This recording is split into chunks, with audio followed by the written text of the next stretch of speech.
Assalamualaikum warahmatullahi wabarakatuh.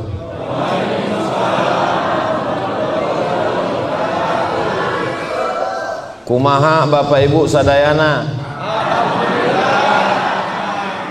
Damang. Alhamdulillahirabbil alamin.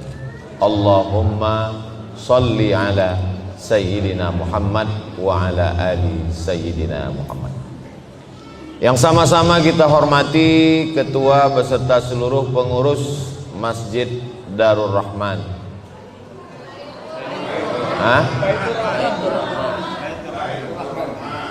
Darur Rahman. Yayasan Darur Rahman Masjid Baitur Rahman. Hadirin hadirat, muslimin muslimat, semua yang hadir ini insyaallah dimuliakan Allah Subhanahu. Amin ya rabbal alamin. Tema kita pada siang hari ini adalah membersihkan hati untuk menyambut bulan Ramadan. Tadi sebelum kesini saya nonton TV, ada acara membersihkan karpet masjid di sungai. Jadi masjid lain sibuk dengan membersihkan lantai masjid, tapi Masjid Baitur Rahman membersihkan hati. Karena lantainya udah bersih.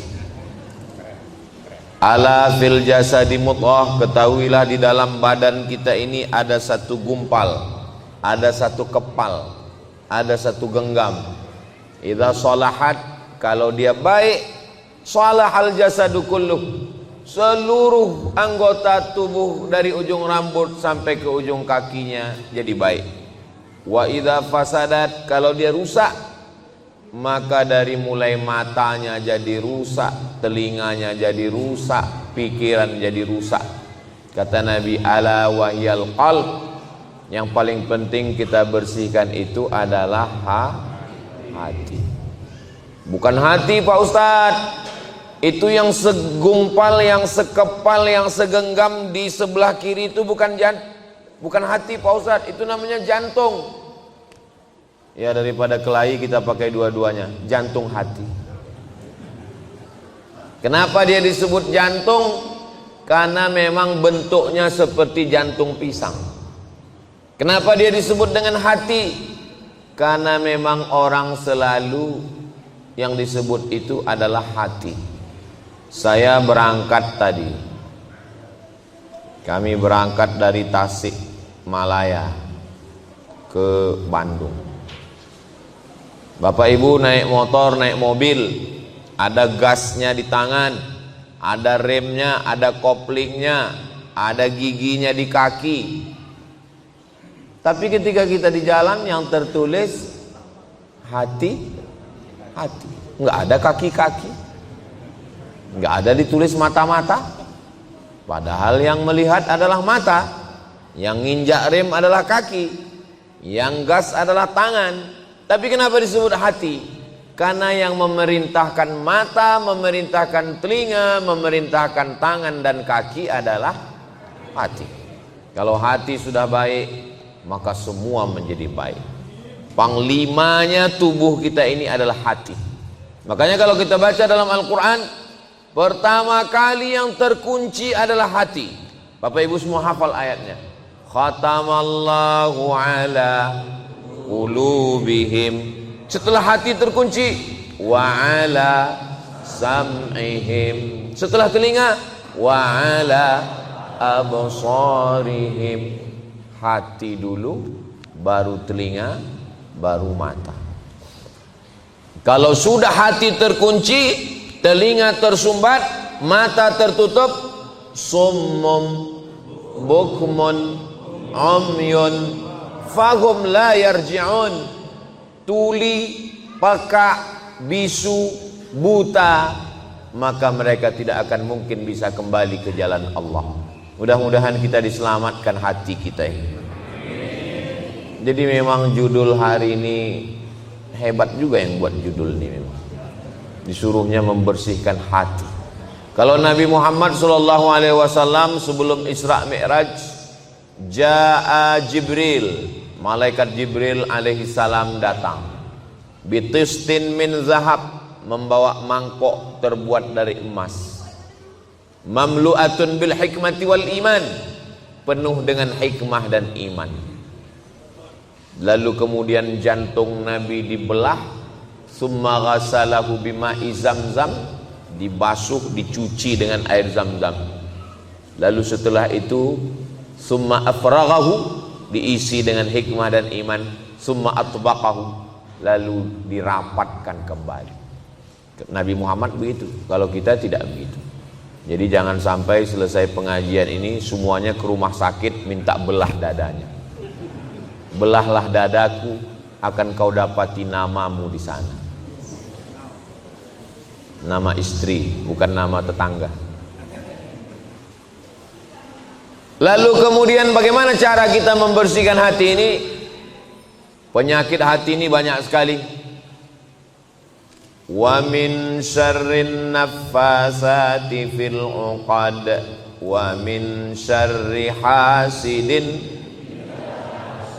Penyakit yang paling mengerikan yang pertama adalah penyakit hasad. Apa itu hasad? Hasad itu kata Imam Al-Ghazali dalam kitab Ihya Ulumuddin, arti hasad, karahatun ni'mah 'alal mun'ami 'alaih, tidak senang melihat orang lain dapat nikmat. Itu hasad.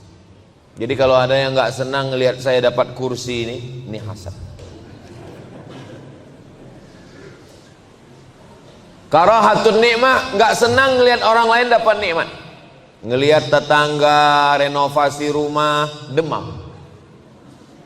Ngelihat tetangga beli kulkas, kita yang kedinginan. Ngelihat tetangga mobil baru, masuk ICU. Tapi kalau saya lihat ini masyarakat di daerah Yudhistira, iya itulah namanya. Ini kelihatannya jamaah Masjid Baitur Rahman ini orangnya hatinya bersih semua. Ustaz tahu dari mana? Dari wajahnya, dari senyumnya yang lepas. Seandainya jamaah ini orangnya busuk hati, dendam kesumat, hasad dengki, pasti wajahnya nggak bisa senyum cerah, tertahan senyum, dipancing ketawa dikit. Nah, kalau ada rasa nggak senang dalam hati kita ngelihat orang lain dapat nikmat, itu baru 50% kena penyakit hasad. Bagaimana cara melengkapinya jadi 100? Wa hubbu zawaliha, ingin supaya nikmat orang itu hilang. Pertama nggak senang rumahnya bagus, nggak senang mobilnya baru, nggak senang istrinya cantik. Ada lagi yang lebih hebat, apa dia? Wa hubbu zawaliha, ingin supaya nikmat orang itu hilang.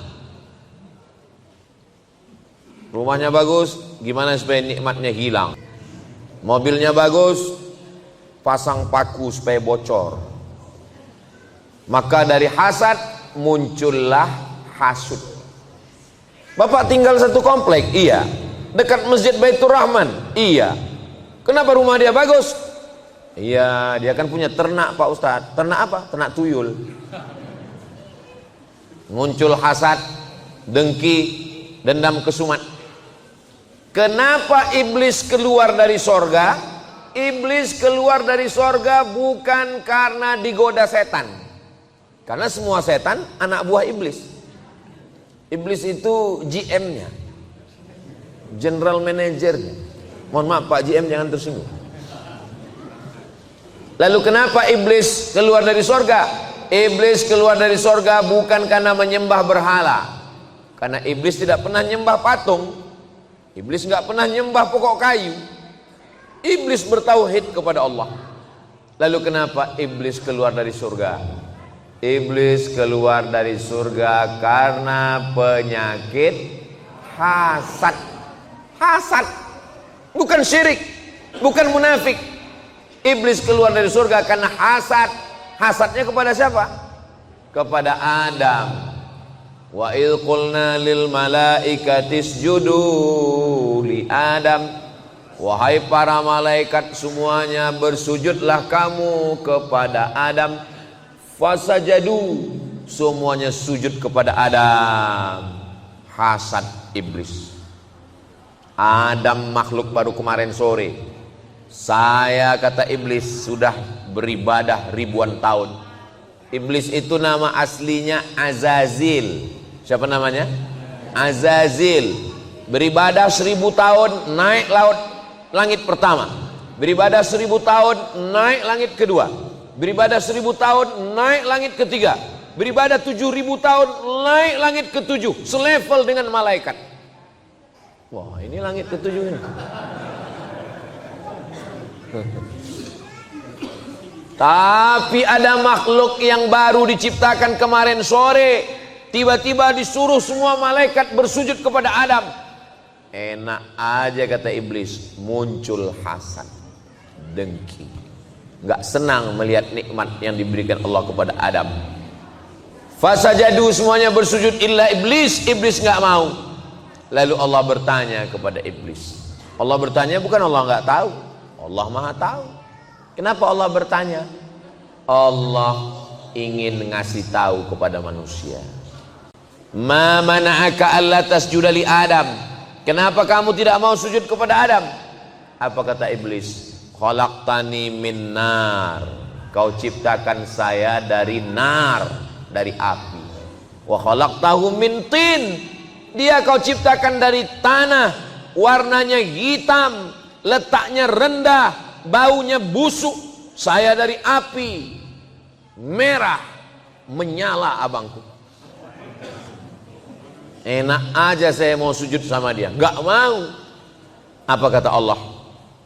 Malaka anta takabbara fiha. Kamu tidak layak menyombongkan diri di dalam surga. Ukhraj, keluar. Innaka minas saghirin. Kau kecil. Iblis yang sudah pernah tinggal di surga keluar gara-gara hasad. Apalagi kita yang STJ, status tak jelas. Mudah-mudahan kita semua masuk surga, nggak keluar lagi dari surga, insya Allah. Bapak mau masuk surga sama ibu? Ibu mau masuk surga sama bapak?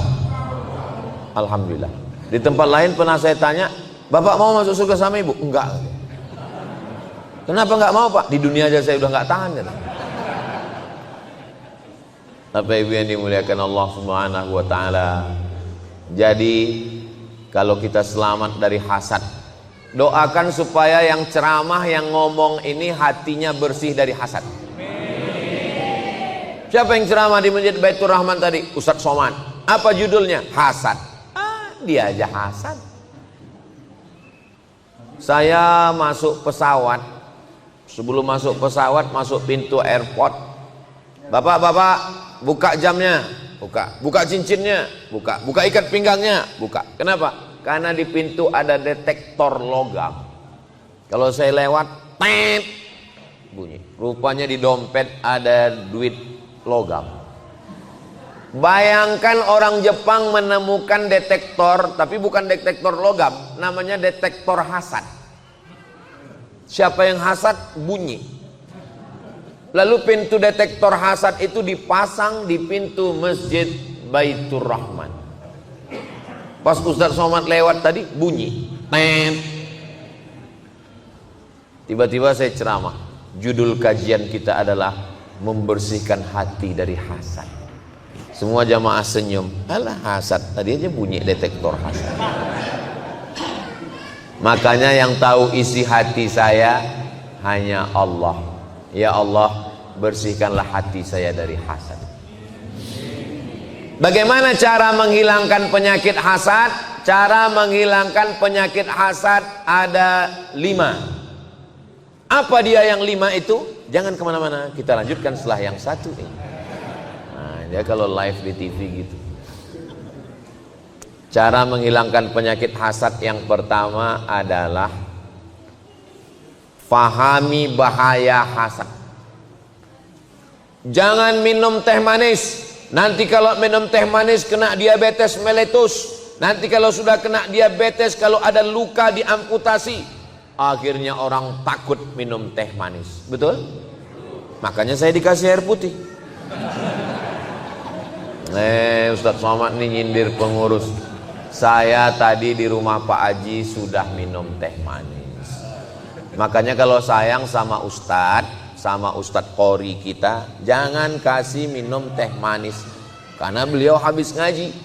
A'udzubillahi minasyaitonirrajim. Tiba-tiba dikasih air teh panas gula, itu merusak pita suara. Jadi yang paling bagus adalah dikasih air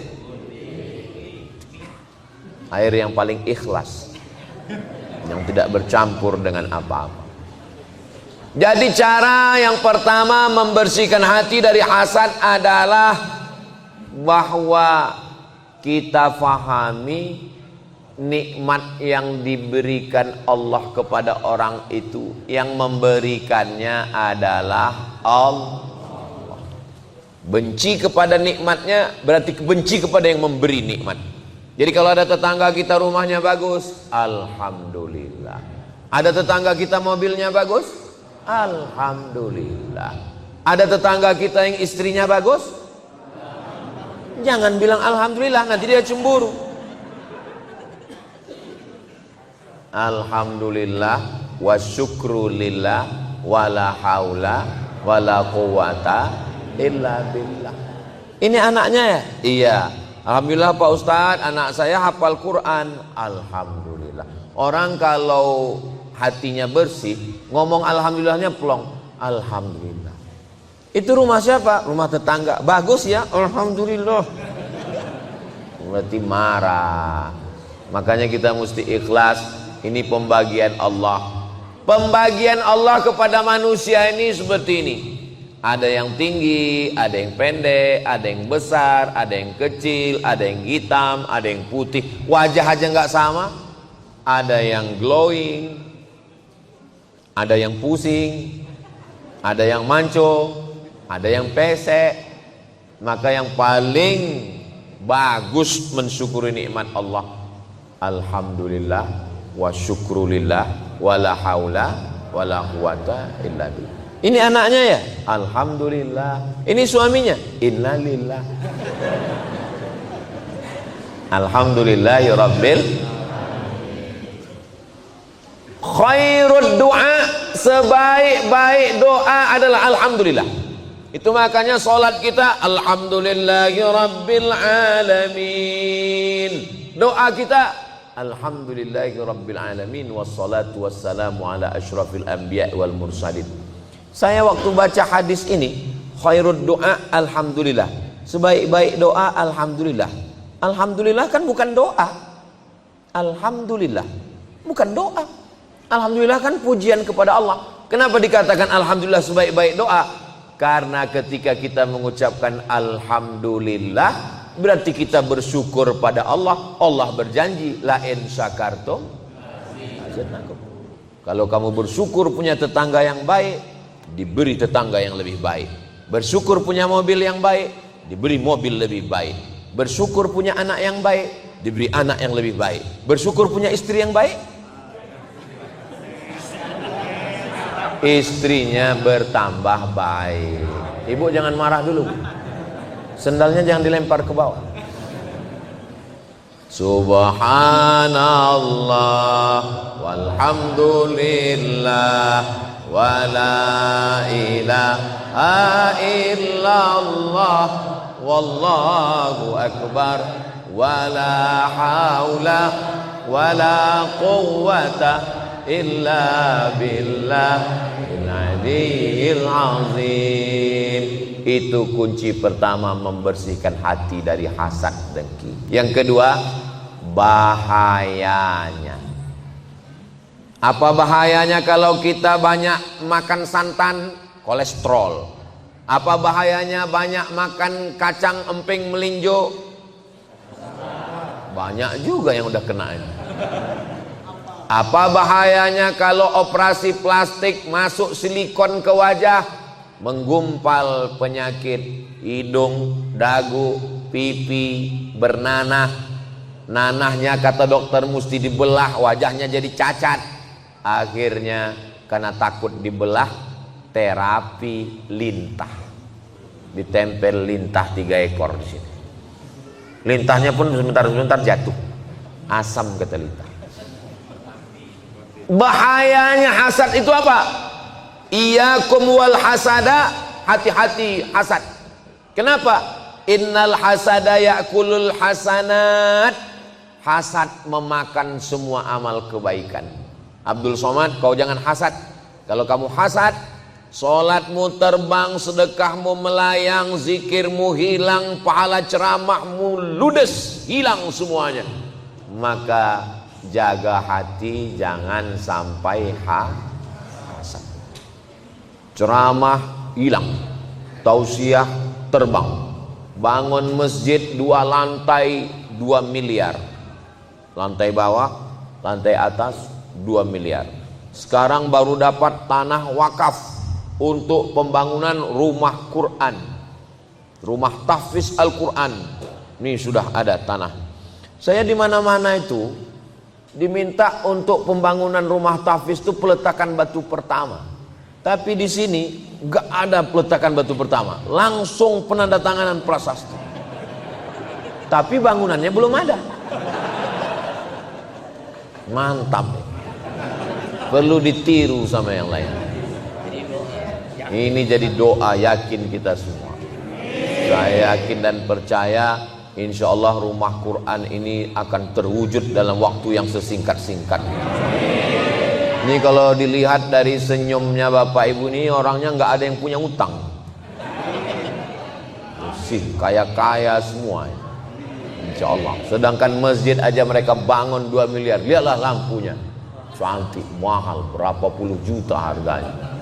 Lampunya tergantung langsung ke langit. Biasa. Kaligrafinya emas semua. Ini daerah sini ini aman ini kelihatannya. Kenapa? Kaligrafinya emas tapi dindingnya nggak pakai jeruji besi. Luar biasa. Saya berdoa semoga cepat selesai. Biasanya kalau saya tausiah penggalangan dana untuk pembangunan pesantren rumah tahfiz Quran, itu biasanya kotak-kotak langsung jalan. Tapi di Masjid Baitur Rahman nggak ada kotak jalan. Kenapa? Karena di sini langsung transfer banking.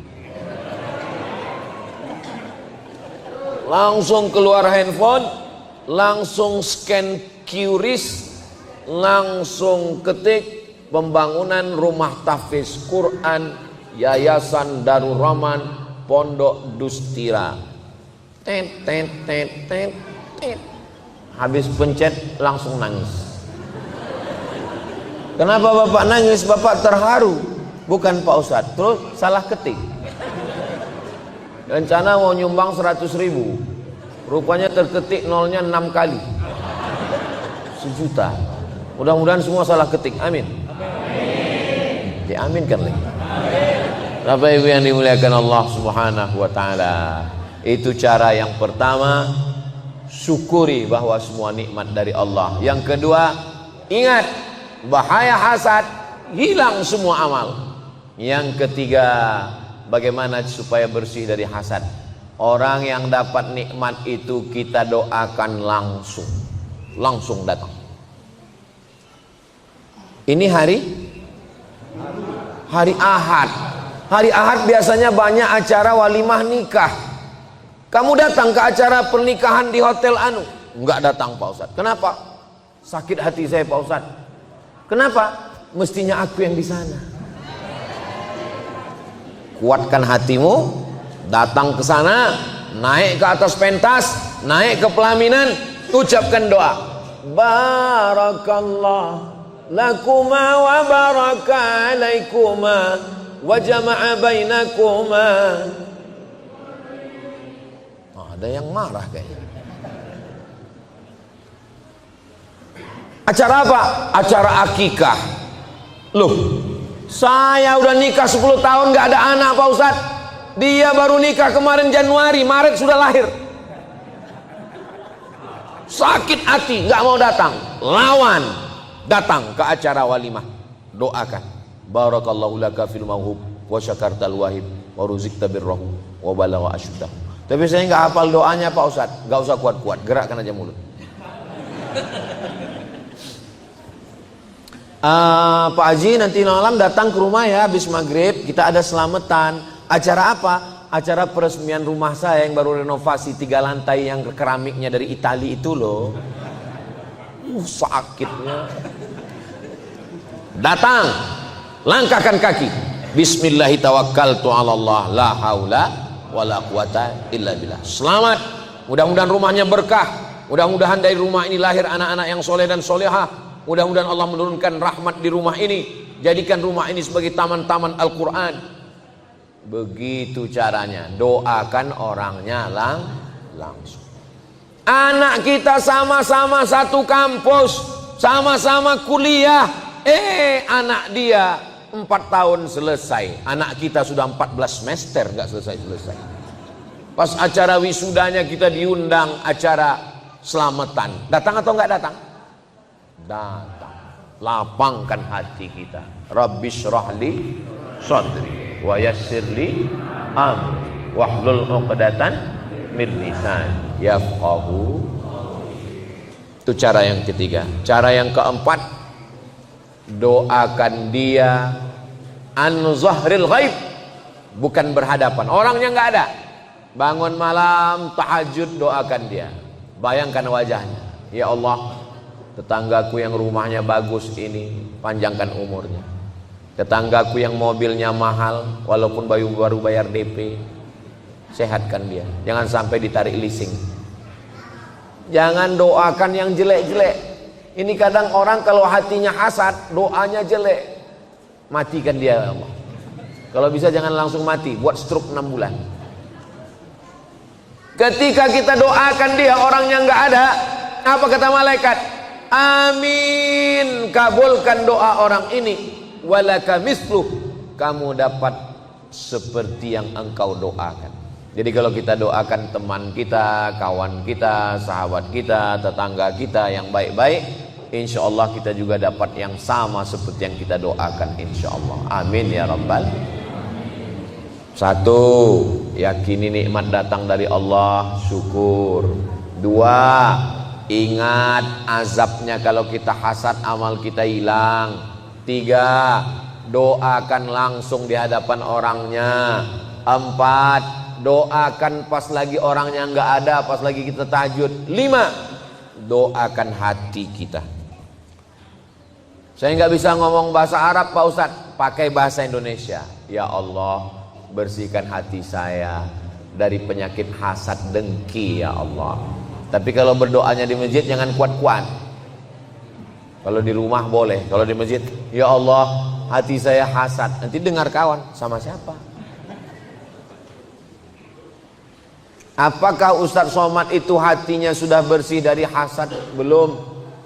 Selama hayat di kandung badan, selama jantung masih berdetak, selama nafas masih berhembus, selama darah masih mengalir, setan terus berbisik. Allazi waswisu fi sudurin nas minal jinnati. Kapan setan berhenti? Kabarnya setan udah pensiun Pak Ustadz? Belum. Wallahi, demi Allah, fa bi'izzatika, demi kemuliaanmu, la ughwiyannahum, saya akan terus menggoda mereka, madamat arwahuhum fi ajsadihim, selama roh masih ada di dalam jasad mereka, saya akan goda mereka. Tetanggamu gajinya lebih besar, anak tetanggamu lebih berhasil, istrinya sudah kerja PNS lebih sukses, mobilnya lebih mewah, cincinnya emas. Terus setan berbisik. Selama setan berbisik dan kita tetap terus melawan dengan zikir, afdalul zikri fa'lam annahu la ilaha illallah, la ilaha illallah, la ilaha illallah. Zikir itu 3. Di mulut la ilaha illallah, di hati la ilaha illallah, di fikiran la ilaha illallah. Sejalan antara 3, mulut, hati, dan pikiran. Banyak orang mulutnya yang berzikir la ilaha illallah, hatinya gaji 13 belum cair. Makanya harus serentak antara 1, 2, 3. La ilaha illallah, la ilaha illallah, la ilaha illallah, la ilaha illallah. Begitu kita sudah berzikir, maka Allah mengatakan, ala bidzikrillahi tatma'innul qulub. Dengan berzikir mengingat Allah, maka hati akan menjadi tenang. Hati yang tenang itu disebut dengan mutmainnah. Ya ayyatuhan nafsul mutmainnah. Wahai jiwa yang tenang, wahai hati yang tenang, irji'i ila rabbiki radiyatan mardiyah. Kembalilah engkau kepada Allah. Allah ridha kepadamu dan kau pun ridha kepada Allah. Fadkhuli fi ibadi. Masuklah ke dalam golongan hamba-hambaku. Wadkhuli jannati. Masuklah ke dalam surga. Orang yang masuk surga itu yang hatinya bersih. Yauma la yanfa'u malu wala banun. Hari itu tidak ada gunanya harta, tidak ada gunanya anak. Illa man atallaha biqalbin salim. Kecuali orang yang datang ke menghadap Allah dengan hati yang bersih. Membersihkan hati. Penyakit hati itu banyak Pak Ustaz. Banyak. Ada hasad, ada syirik, ada nifak, ada banyak. Tapi yang kita bahas ini penyakit yang paling kronis aja. Kalau diibaratkan penyakit badan, ini yang sedang kita bahas ini penyakit jantung koroner. Adapun penyakit kadas kurap nggak usah kita bahas. Karena biasanya orang mati itu karena penyakit jantung. Bapak Anu yang dulu waktu saya datang ke masjid ini ceramah beliau ada mana? Tiba-tiba meninggal Pak Ustadz. Kenapa? Karena serangan jantung. 2 serangan itu yang mematikan. Pertama serangan jantung, kedua serangan Israel. Belum pernah saya dengar cerita jamaah kita kemana? Mohon maaf Pak Ustadz, dia meninggal kena kurap. Makanya jantung. Sebagaimana jantung itu sangat urgen, sangat penting di badan, begitu jugalah dengan hati kita ini. Maka kita jaga jangan sampai kena penyakit hasad. Kalau selamat dia dari hasad, hidup kita tenang. Ini hari Ahad walimah pesta. Pulang dari acara walimah sampai rumah, tiba-tiba ibu merasa jantungnya detaknya nggak normal. Kalau jantung yang normal itu detaknya. Tapi kalau nggak normal, karena bapak sayang sama ibu, akhirnya dipanggil dokter dari puskesmas, membawa balon berwarna hitam.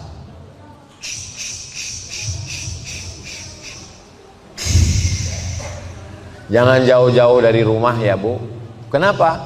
Ini tensinya 180/150. Jangan jauh-jauh. Kenapa jangan jauh-jauh? Susah ngurus jenazahnya.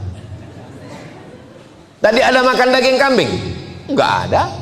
Makan soto kambing? Enggak ada. Makan sate kambing? Enggak ada. Makan gulai kambing? Enggak ada. Ternyata bukan salah kamu. Salah jadi mana? Waktu kondangan tadi ada teman gelangnya besar betul.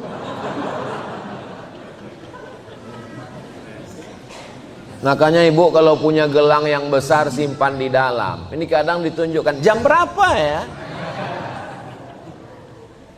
Pulang kita Pak. Enggak semua orang di sekitar kita itu hatinya bersih. Iya kalau dia kaget ninggal. Kalau dia kedukun, disantetnya kita. Dari hasad muncul hasud, dari hasad muncul santet, dari hasad muncul ain, dari hasad muncul KPK.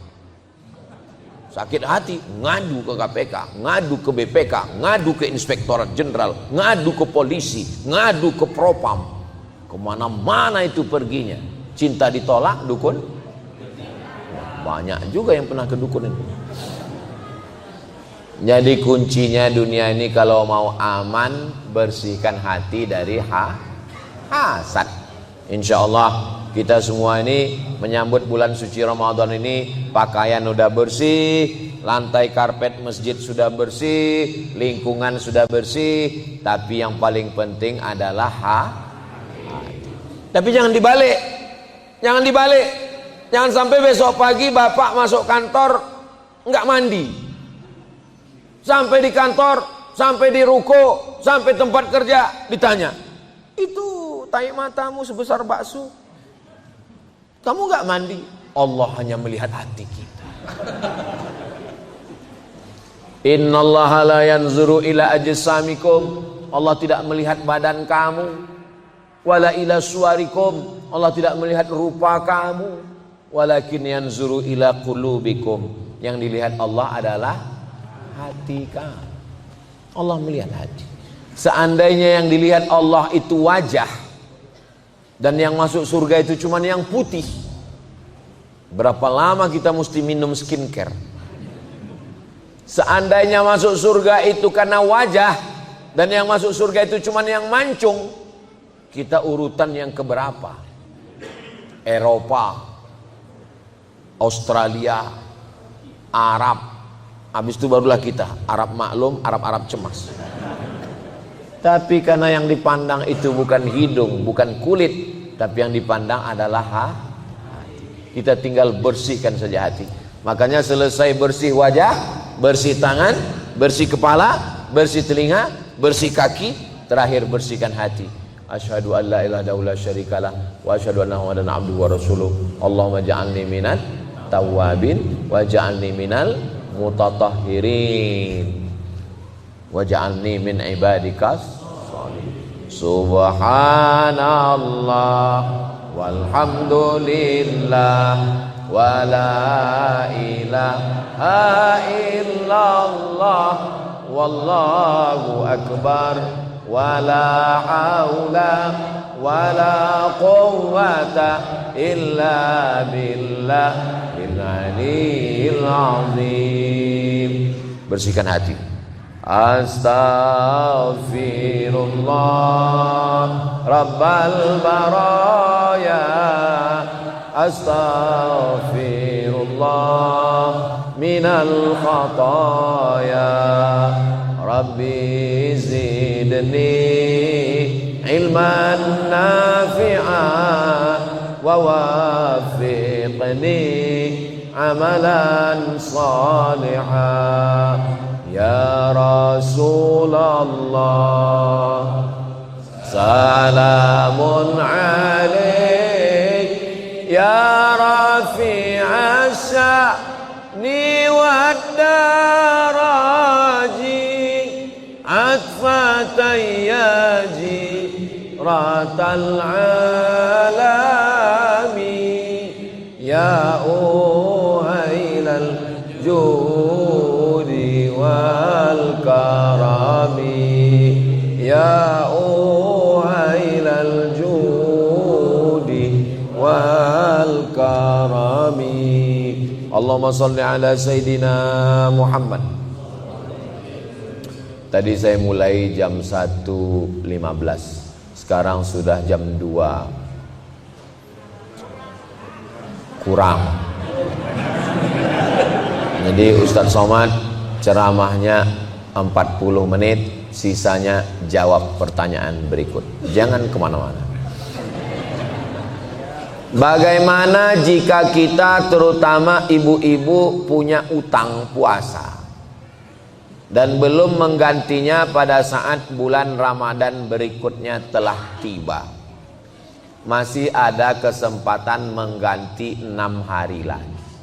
Senin, Selasa, Rabu, Kamis, Jumat, 5 hari lagi masih sempat. Ibu kemarin tinggalnya berapa hari? 7 hari. Bapak berapa hari? 17 hari. Masih ada kesempatan menggantinya 5 hari lagi. Niatnya besok saya niat puasa qadha lillahi ta'ala. Qadha bukan kodok. Qadha mengganti. Siapa yang puasa qadha besok dapat 3. 1, qadanya lunas. 2, dapat pahala puasa sunat Senin.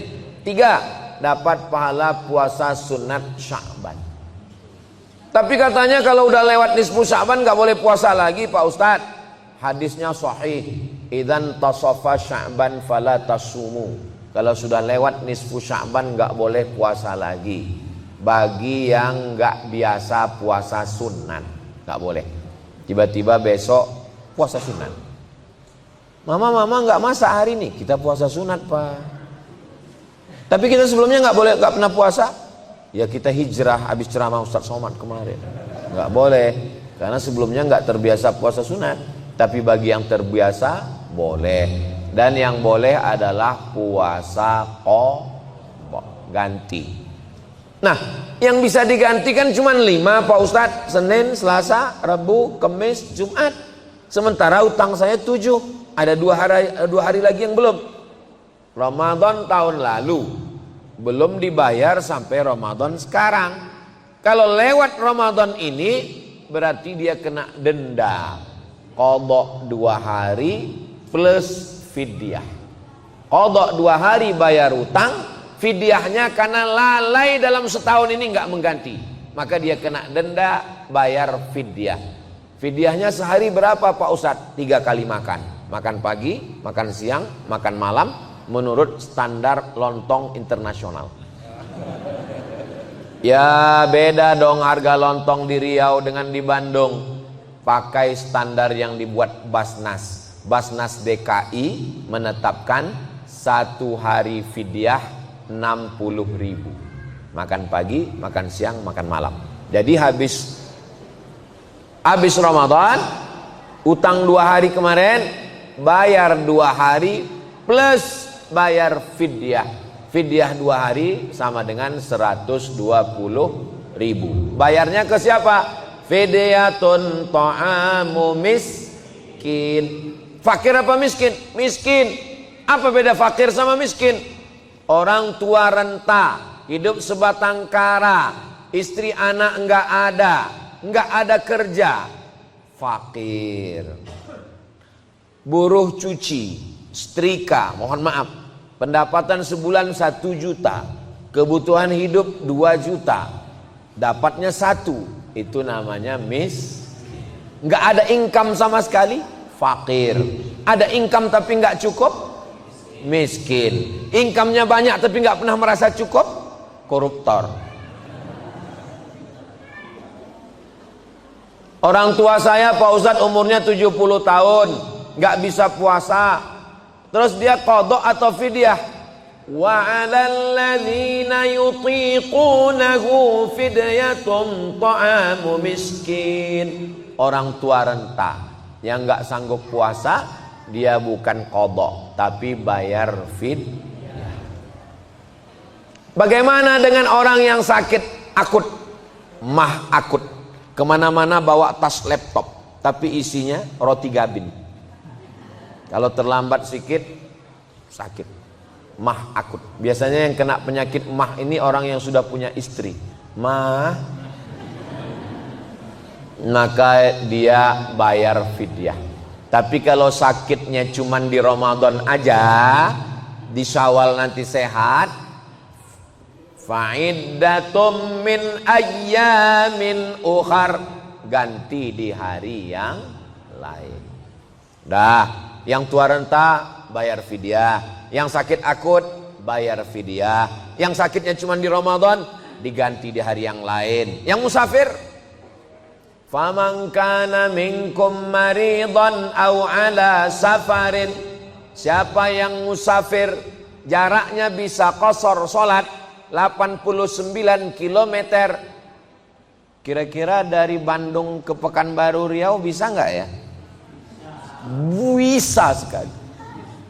Bisa 89 km. Maka boleh dia nggak puasa, nanti diganti di hari yang lain. Bagaimana dengan ibu yang mengandung dan menyusui? Ibu yang mengandung anak dan menyusukan anak, kalau dia tidak puasa karena dirinya, dia nggak puasa karena dirinya, maka dia qadha di hari yang lain. Nanti setelah anaknya umur 3 tahun, 4 tahun udah bisa puasa. Istri saya suruh puasa, udah bisa puasa. Tahun pertama mengandung, tahun kedua menyusukan anak, tahun ketiga menyusukan anak, tahun keempat adiknya muncul. Anak ibu berapa? 12 Pak Ustaz. Nanti besarkan, catat aja dulu utang, catat. Nanti setelah anak umur 5 tahun sudah bisa ganti. Itu kelihatannya aja banyak kelihatannya. Kalau dilaksanakan tertib dikit. Cara kodoknya begini: Senin Kemis, Senin Kemis, Senin Kemis, Senin Kemis. 1 bulan berapa hari? 8. 10 bulan 80 hari. 11 bulan 88 hari. Tambah 2 hari 90. Badan sehat, selamat dari kolesterol, selamat dari racun pestisida, badan fit, dan irit uang belanja. Jadi bagus ibu qadha. Saya kalau tentang masalah qadha ini selalu ibu, karena ibu mengandung, ibu menyusukan anak. Tapi kadang bapak-bapak pun puasanya lebih banyak tinggal daripada ibu-ibu. Itulah untungnya kalau punya suami yang baik. Dia akan ingatkan ibu, mama, puasa kamu sudah diqadha atau belum? Tapi kalau dapat suami Fir'aun, mudah-mudahan cepat tenggelam di Laut Merah. Jangan diaminkan, nanti mati betulan. Bapak, adik-adik, laki-laki, kalian nanti punya istri perempuan, maka kalian suruh dia mengqadha puasa. Jangan sampai kalian marah kalau istrimu puasa. Apa ini puasa? Apa ini puasa? Istrinya nggak berani ngelawan. Kalau istrinya berani ngelawan, aku nih puasa karena menghamilkan anakmu. Coba kau letakkan di tabung 3 kilo. Apa hukum minum obat pencegah haid agar puasanya bisa penuh? Pil pencegah haid hanya difatwakan ulama untuk pergi haji dan umroh. Nunggu haji 30 tahun, sampai di Makkah mau tawaf nggak bisa, maka daruratnya tingkat tinggi. Dia pergi ke dokter, dokter kasih obat pencegah haid, supaya ketika sampai di Makkah dia bisa tawaf, habis tawaf sa'i, habis itu tahallul. Tanggal 8 pergi ke Mina, tanggal 9 ke Arafah, tanggal 10 ke Musdalifah ke Mina, melontar jumrah ula wusta aqabah, kembali tanggal 12 ke Makkah tawaf ifadah, sa'i tahallul, selesai. Karena nunggunya 30 tahun. Tapi untuk Ramadan, ulama tidak memberikan dispensasi untuk makan pil penahan haid. Begitu kata guru-guru kami di Mesir, karena daruratnya tidak tingkat tinggi. Jadi biarkan saja normal, maaf, darah kotornya biarkan keluar. Nanti habis Ramadan diganti. Enggak banyak, cuman 7 hari. 1 bulan puasa Senin Kamis selesai. Enggak banyak itu insya Allah. Mudah-mudahan nanti di bulan Syawal ada namanya puasa 6. Man shoma Ramadan, siapa yang puasa Ramadan, summa atsba'ahu sittan min Syawal, diiringi puasa 6 hari di bulan Syawal, kana kasyamid dahri, dapat pahala seperti puasa sepanjang tahun. Nanti pada saat bulan Syawal niatnya niat qadha. Kata Imam Zakaria Al-Ansari dari kalangan mazhab Syafi'i. Nanti Bapak Ibu panjang umur, sehat badan, ziarah ke makam Imam Syafi'i di Kairo, Mesir. Amin. Nanti kita berangkat umroh bersama, ongkos tanggung masing-masing.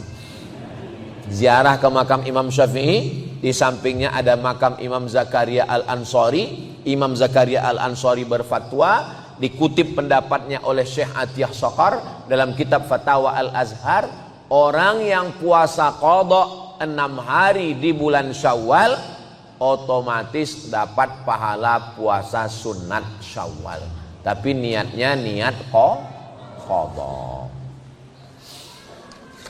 Kertas terakhir ini, jamaah ini serius sekali, diketik, di print. Bayangkan kalau saya tidak jawab, didoakannya saya mati disambar geledek.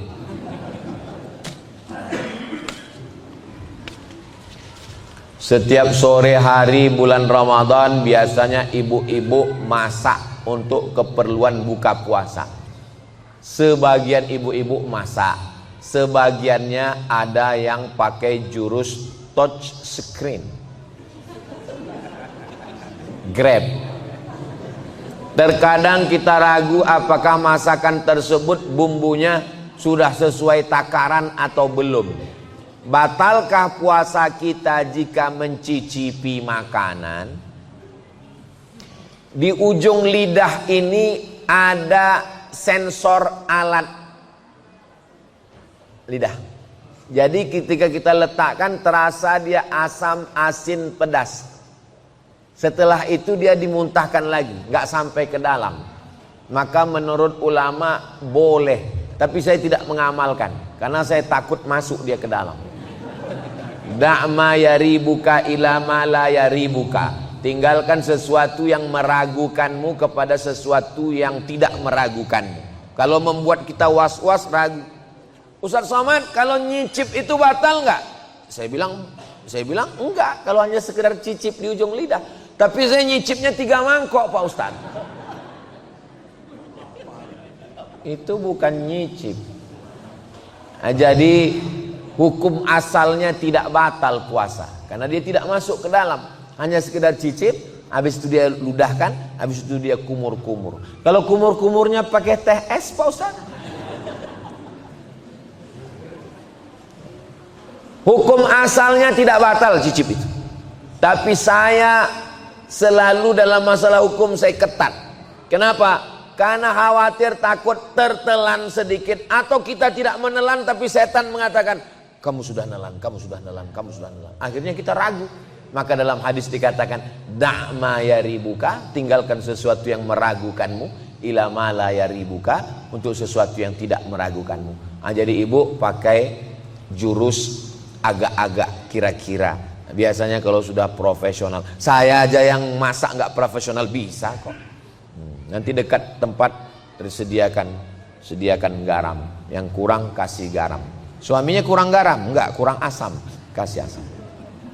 Mudah-mudahan Ramadan kita tahun ini lebih baik daripada Ramadan yang tahun lalu, insyaallah. Amin ya rabbal alamin. Di akhir majelis, mari kita sama berdoa kepada Allah. Mudah-mudahan kita diberikan hati yang bersih dari penyakit hasad. Kita semua diberikan keluarga yang sakinah, mawaddah, warahmah. Anak keturunan kita soleh dan solihah. Penghafal Quran yang akan menghafal Quran di Yayasan Darur Rahman. Ala hazihi niyah, al-Fatihah.